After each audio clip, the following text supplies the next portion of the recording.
Oke, minggu lalu kita sudah mempelajari kode etik hakim ya. Sekarang kita masuk pada kode etik jaksa. Jaksa itu adalah pegawai pemerintah yang bertugas menyampaikan dakwaan atau tuntutan dalam pengadilan terhadap orang yang diduga melanggar hukum. Nah, jadi jangan ada lagi yang mahasiswa fakultas hukum nggak tahu bedanya hakim dengan jaksa. Nah, di dalam melaksanakan tugasnya, jaksa itu diikat dengan kode etik. Nah, kode etik ini diatur di dalam peraturan jaksa. Nah, kalau untuk selengkapnya akan dijelaskan oleh praktisi langsung ya. Beliau adalah seorang jaksa di Aceh. Mari kita dengarkan. Assalamualaikum, Shalom, salam sejahtera bagi kita semua teman-teman. Perkenalkan, nama saya Desta Kurniawan Surbakti, alumni Fakultas Hukum Unja 2011. Sekarang bertugas di Kejaksaan Negeri Aceh Tamiang sebagai calon jaksa dan sedang mengikuti pendidikan pelatihan pembentukan jaksa angkatan 77. Pada kesempatan kali ini, saya akan sedikit menjelaskan tentang kode etik jaksa yang diatur dalam Perja, Peraturan Jaksa Agung Republik Indonesia nomor 14 tahun 2012 yang mengatur tentang kode perilaku jaksa. Sebelum saya masuk tentang kode perilaku jaksa, di dalam kejaksaan kami para pegawai kejaksaan, tata usaha maupun jaksa itu mematuhi ada namanya Tripasila kejaksaan yang berbunyi itu Satya Adi Wijaksana yang nanti berhubungan dengan kode perilaku jaksa. Satya Adi Wijaksana ini memiliki arti Satya, kesetiaan bersumber pada rasa jujur, baik kepada Tuhan Yang Maha Esa, pada diri pribadi dan keluarga maupun kepada sama manusia. Adi, kesempurnaan dalam bertugas dan berunsur utama berpemilikan rasa tanggung jawab baik terhadap Tuhan Yang Maha Esa maupun terhadap sama manusia. Bijaksana dalam tutur kata dan tingkah laku, khususnya dalam penetapan kekuasaan kewenangannya. Jadi 3 sila ini atau kami bilang Tripasila Adiaksa ini sebagai landasan dan dasar perilaku jaksa dalam menjalankan kewenangannya, yang juga diatur dalam pasal 139 KUHP sebagai domisilitis sebagai salah satunya lembaga Indonesia yang untuk menjalankan penuntutan di Indonesia. Yang telah saya jelaskan tadi, menurut Peraturan Jaksa Agung nomor 14 tahun 2012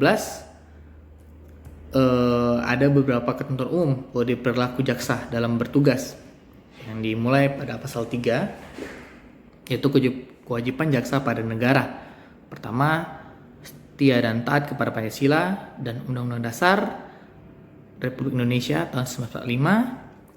Kedua, bertindak berdasarkan peraturan perundang-undangan yang berlaku, mengindahkan norma agama, kesopanan, kesusilaan yang hidup dalam masyarakat, dan menjunjung tinggi hak asasi manusia. Dan yang ketiga, melaporkan dengan segera kepada pimpinannya apabila mengetahui hal yang dapat membahayakan atau merugikan negara. Itu kewajiban jaksa kepada negara. Kewajiban jaksa kepada profesi jaksa, yaitu pada pasal 5. Yang pertama adalah menjunjung tinggi kehormatan dan martabat profesi dalam melaksanakan tugas dan kewenangannya dengan integritas profesional, mandiri, jujur, dan adil. Kedua, mengundurkan diri dari penanganan korup perkara apabila mempunyai kepentingan pribadi dan keluarga.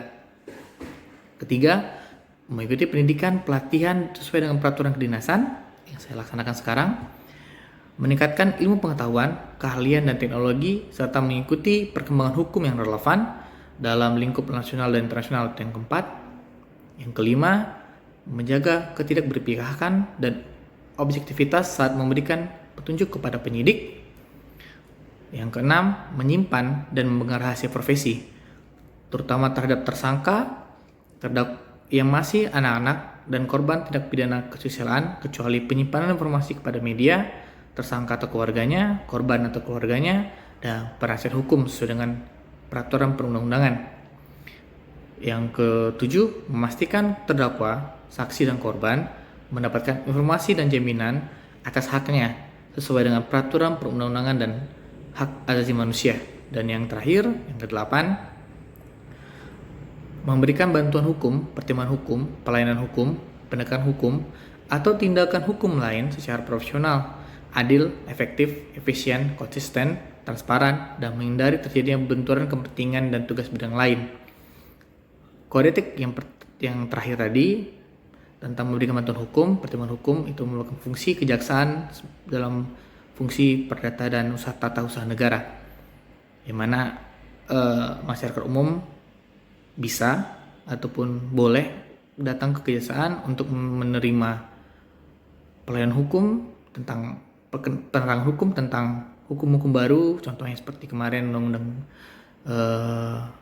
ketenagakerjaan, bisa datang ke kejaksaan untuk menerima ataupun mendapat penerangan hukum. Yang terakhir itu kode etik atau kewajiban jaksa kepada masyarakat, memberikan pelayanan prima dengan menjunjung tinggi supremasi hukum dan hak asasi manusia.